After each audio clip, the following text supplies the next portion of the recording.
Just joining us, welcome on board. You're watching the premier morning show in the land, and we're heading into our Kickstarter where we are discussing the national resistance movement petitioned over the process of picking MEPs, that is members of the East African Parliament. And of course the election is coming up, but just a preamble. Over the weekend, the National Resistance Movement Central Executive Committee endorsed 6 incumbent EALA members of Parliament to retain their positions at the Regional Assembly in elections due later this year.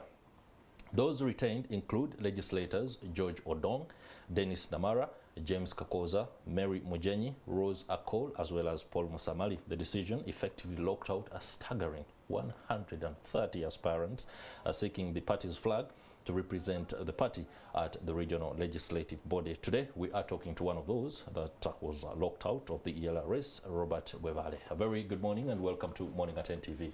Good morning, sir. Tell us about this whole decision about the Central Executive Committee of the National Resistance Movement, the governing party, seeking to maintain the pack that has been in Arusha and not wanting to bring in new blood. How was it arrived at? Or you don't even have that information since you've already been locked out? Thank you, Mr. Genyi, and Ugandans outside there listening to us. Well, as you are aware, NRM is the champion of democracy in this country, headed by His Excellency the President.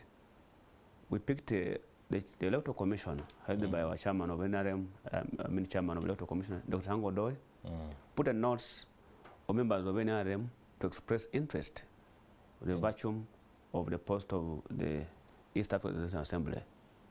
It attracted 130 people, and that was on 28th June last month.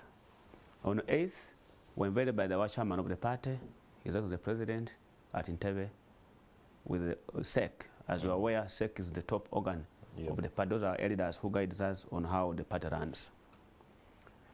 We were told to introduce ourselves and give your qualification, and then you go and sit down. As you are aware, our chairman is always the sober president, I think in Africa now. He told us, those that want to step aside, you can step aside. And the people, through his guidance, out of 130, 63 stepped aside, and we remained with 67.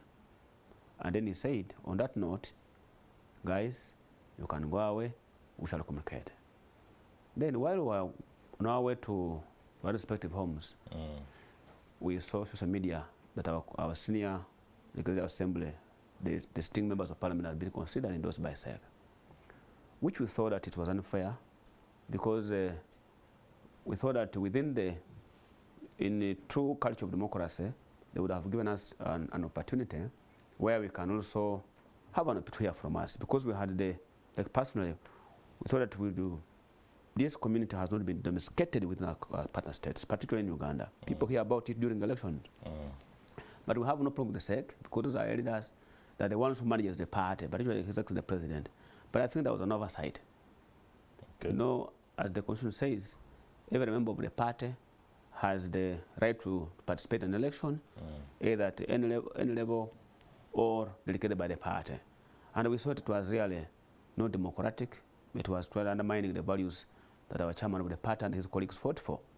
And remember, this country has survived because of that. His Excellency the President has maintained the group of leadership through consensus. And we thought that much as maybe it would have been a good will for us, for members of Parliament, have been there to be maintained, but there must have been a consensus by all levels. And that's why we're saying SEC should give us an opportunity to hear from us, caucus, and allow us good caucus, because the sitting members of Parliament went through an election. I remember Honorable Musamali got 156 votes, Honorable Akolo got 130, the Lady Kashamba got around 119, and all of those are, it shows that because as NRM, we are pursuing what we call a manifesto of 2021-2026. We are pursuing what we call political and economic integration. But we can achieve political integration when the processes are clear. And we believe that with our colleagues, we said that we need to seek audience of our chairman of the party, and because by consent is the one who gives the political guidance over the NRM party. On that note, and as you're aware, that the Constitution provides us with a positive criticism in Chapter 3 of the NRM Constitution. And we use those chapters to find that we need the country to get our voice so that our people are getting well. And well, no doubt, at the beginning of this particular discussion, you alluded to the fact that democracy is the cornerstone of the national resistance movement. Yes. You also say that President Yoweri Kaguta Museveni, who is the party chairman, yes, is the most sober, yes, across Africa. Yes. Why would you question the decision of a sober man? You see, President, we believe, we as cadres of the who went to State House on 8th with him, our chairman was so excited with us. In his talk, it seemed that he expected more than that. And we don't know what happened the way. But you see, in a meeting, it has always happened. It's not the first event. What we know, he normally intervenes as chairman of the party and say, guys, could have taken this decision by not please the Ugandans or the colleagues, because you remember these people pick the forms. You cannot send a message on WhatsApp. Some members were former members of parliament, former ambassadors. So they told us to put our expression in writing. At least you said that we write a message, you say, guys, come here. So the same courtesy should have been extended to us as leaders. If the president moves in the country, he can go to, he say, I cannot speak before LC1. But these are gentlemen and ladies who are pursuing to go to Arusha. And then they're hearing the decision on the social media. I think the courtesy could have been with our elders, say, come back, this is the position. We have considered this, we have considered this, we have considered this, and these guys are supposed to go like this. Or, like last time, they forwarded over 30 names to the caucus. We have agreed on this, we have agreed on this, and we cannot disagree with the president. I'll first take us through the composition of the entire pack of members of parliament from Uganda who are supposed to go to the East African Legislative Assembly in Arusha. The party dispensation, the national resistance movement, is it something that is supposed to run and cover or attend to the entire political color of parliament? For example, even if JEMA has one or two, that particular party must be given a chance to go to the current procedure is NRM, you know, to go to East African to the East African Legislative Assembly, they look at the numerical strength. Numerical strength of a party. Over a party. So in this regard, the NRM takes 6. And opposition takes 3. Where opposition takes 3. Yeah, and then 2. So the opposition is 1. Correct. The independent normally collectively, but the independent have 1 and the opposition 2. Okay. The sales parties. So, and that's why you will find 6 in NRM parliament, and then the other ones were 3. And that's why we thought that we, if we appear before the caucus or the SEC and listen to us, our manifestos, we believe our opportunity, because we have been groomed by the party, we have interacted with our chairman of the party, he has mentored us. I think we can serve another area beyond our country, Uganda. All right, we did seek a comment from the Communications Director at the National Resistance Movement Secretariat, Honorable Emmanuel Dombo. He says he's traveling to Kisoro and that he will see if we can be able to speak to him on Zoom. But of course, technology and all the challenges that come with it, sometimes we are unable to do. But of course, he refers to Tanga Odoi, Rogers Mulindwa, or Lydia Wanyoto, and efforts are underway to have their comments so that we can understand exactly what went on in this particular meeting that resolved that the 6 must be maintained and that any new blood should stay out. But let's leave the decision or any changes that might occur to the Central Executive Committee. You, as young Turks, you may be locked out of this particular endeavor and this initiative, but what do you bring on board, not only for the Arusha project, but for the party? For the party as young Turks, like I told you earlier, the East African community has been only heard during elections. People are not aware. I remember our manifesto of NRM 2021-2026, we talk about the economic and political integration. Yeah. Then we as a government, NRM, we can't, the market level cannot benefit from the 45 million people. Our target is 1.3 billion people of Africa, the whole Africa. But now, in this scenario, 6 people cannot domesticate the message to the partner states or the Uganda themselves. That's right. If you went to Palisa, you went to Kisoro, you went to Buko, and ask about the East African community, guys are not aware. And the beneficiaries, when you're selling cassava, they must have an additional value. This cassava can be sold in Arusha or Kenya or anywhere.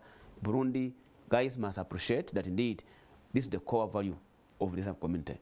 And that's why for us as young attacks, we said, like myself, I said, domesticating the community, the state partners must appreciate and know what exactly happens. What are the core values? You remember, the objective of the Eastern community is to have policies, programs that is both social and economic, which benefits all the partner states. Security, legal, defense, and all these public service, we share the labor and everything. Are people aware? They're not aware. Now, I appreciate our colleagues. Of reason we had COVID. What was the message of the community, our members of the executive committee? How they pass? We remember we had here a country like Egypt. They were giving us COVID, vaccines. These members, leadership is all about lobbying. They would have lobbied, they would have engaged, but it's only the president, our chairman of the party, I want to thank the president. It's only the president who has been laboring to preach about the community here. And we as young attacks, we thought that if the party can bless us, the chairman of the party bless us, we can be able to domesticate. That people should know that we can sell our coffee at another value. Because the president is struggling to ensure that Uganda alone, the market cannot be sufficient enough for prosperity. It must go beyond this. That's why he's saying that when you're selling your milk, it must extend that across the borders. But people who are producing milk or who are producing matoke or coffee must be aware of what's the next new positive changes in the market of Uganda or Africa as a continent. That's why we said there's a limitation of information in our domain, our state partners, particularly Uganda, much as our president has been the champion of this. Okay. The president, you say, has been a champion, and the national resistance movement, as you say, finds itself unable, for example, to roll out the needed information to the average Ugandans on aspects that require to be known in as far as legislation or other aspects are concerned for the East African community. What logistical, financial infrastructure do you have to do what the party has failed to do? We may not have logistics as we as individuals. Our country, our government has logistics. But the issue is to expedite the process. Because when you are having an idea, particularly in political domain, the issue is the idea. Will people buy the idea? The first logistic, the first smart resource you have is the people to buy the idea. To have the capacity to sell the idea, people to buy it. Because the first thing you rely on smart resource. Immediately the people of Kenya or the people of Paris are aware of what this, they will expand the message to the grassroots level. But I personally, that's why, if it was an individual issue, then it wouldn't be going to the community. If it was Robert Weberly that is pushing the, it's only person who are going to, the role of putting up this community is to have what you call a regional collective responsibility in order to help our people to move away from poverty, in order to add the value to our market, to remove all these tariffs, to ensure that we share the labor, to ensure that the market, we share, like we have seen, I appreciate our colleagues who have been there. At least now we have the passport where we can move Tanzania without any stoppage. So our area of concern, Uganda, you can see President, when Congo joined, we are working on the roads of Congo. So these are the issues that can help us move our products, across the borders in order to pursue prosperity of our people within the community. Okay, what is the next step in case your concerns are not addressed? For example, you're completely locked out and the president is also told not to listen to you. What is the next course? The president has not said that he wants to listen. Are you going to petition? Are you going to The president has not said he wants to listen to us. We know the chairman is going to listen to us. We know NRM has put up, before the NRM came to power, there was the strongest problem in this country was extrajudicial processes. We have strong courts here. We can seek guidance from the law. We have involved our lawyers. They're working on the procedure. So you're already in we have engaged our lawyers to the process because the president will hear from us. Because the NRM has put all the structures of where the voices can be heard. And I'm sure that our chairman of the party, exactly the president, he cannot allow the party to go in a mess. But in the meantime, that conviction is being followed by a petition. Wouldn't you simply say, since the president there is a petition already, and we are convinced that he won't, let's wait for him? No. A petition expedites. You must have formal procedures, and that's why within the NRM Constitution, Chapter 3 there's constructive criticism, whether in a program or policy or any organ of the party. So how do you put constructive criticism? You must petition to the rightful organs. And here, we are petitioning the Electoral Commission, and then they see that they put things right. Assuming somebody is, so which kind of image are we putting in? Somebody is a former member of parliament. I have been a senior staff at National Citizens Movement. Somebody is a former ambassador, and then he has put interest in to serve in the regional integration, and then from nowhere he gets a message. He gets a message on the social media. No, there must be morally is very wrong. Even if you look up the constitution, it could, but morally is very wrong. It is constitutionally it's also very wrong. But we need to appreciate all these stages of leadership of our country, and therefore, in order for us to have the members of the flag bearers to have credibility before the floor of parliament, before Honorable Amunganta, they must have gone through all the process like other parties. But in circumstances where you handpick without engaging the competitors, like I said, we must fulfill all the organs of the party. Okay. In the past, there has been concerns, and some people think that the East African Legislative Assembly is being used, particularly by the National Resistance Movement, as a token to politicians or members and cadres, for that matter, who, for example, have either been booted out of office in some way or the other, or don't have jobs, and so much so that young Turks like you begin to look at this entire process as one that you should also take advantage of. Not necessarily because there is a clear political or ideological mandate to go and deliver, because right now domestication is a challenge, no doubt about that. You do not have, if the party itself has already failed on ensuring that most of these aspects are known, how are we not to believe that you're simply fighting for a piece of a cake to enrich yourself? No, but when you look at the people who are there, my brother Musamman had a job at Parliament. Honorable Dong was a commissioner. Honorable jobs that were less paying than Arusha. No. If it is now, if you have lost a job and you are going to Arusha to do there what? The issue is competence. One of the things that they sent you to serve community is ideological thing of NRM. Are you going to push the interest of the East Africa? I mean the East Africa to expand our market. So you must. That's what we're questioning about this vetting here. Okay, let's stay with competence and move away from the specifics or the politics and semantics of who is there and why they are there. Talking about integration across the region, there is the disconnect between economic integration and the political federation. Some have said that we do not necessarily need the political federation and that can come at a later stage. Economic integration is critical, but the process also of ensuring that these building blocks are put together is also one that should be considered. What should come first, and at what point should another complement it? For example, a regional currency, a single currency across board. It is first and foremost not practical. The fundamentals of economics can't allow it right now. Where should we begin building this integration from? But you see, these issues are twin brothers, if I can say. However much you build a strong economic integration, like the same currency of Kenya, Uganda, and ABCD. But so long as there's no strong political integration, if in the case of aggression, you can't do business, you can't drive Tanzania. So these are, like our president has always said, we need to concentrate on achieving the economic and political integration. Why? You can't do business in Chukubo or Nairobi without peace. So these partners must get together on areas of pushing the political integration. In case of any aggression from a superpower or any neighbor, they can combine together and fight an economic enemy as the business boost. You get a point. How do you explain the contradictions that are playing out in the east of the Democratic Republic of Congo, where even as the DRC presents the instruments of accession to the community, there are still political issues, and you find the president speaking or saying a statement that completely pours or disregards any other development that has been made on the economic front. Yeah, of course, those are the internal challenges that we are facing in the East African community. I know this is a younger partner states which are joining the Islamic community.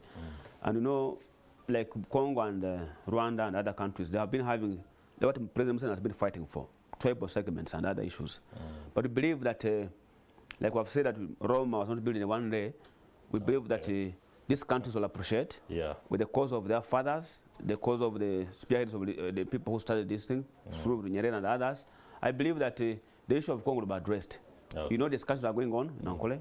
Discussions are going with other heads of reason they met to discuss. You know, that's why I told you earlier that we can't achieve more of economic integration without political integration.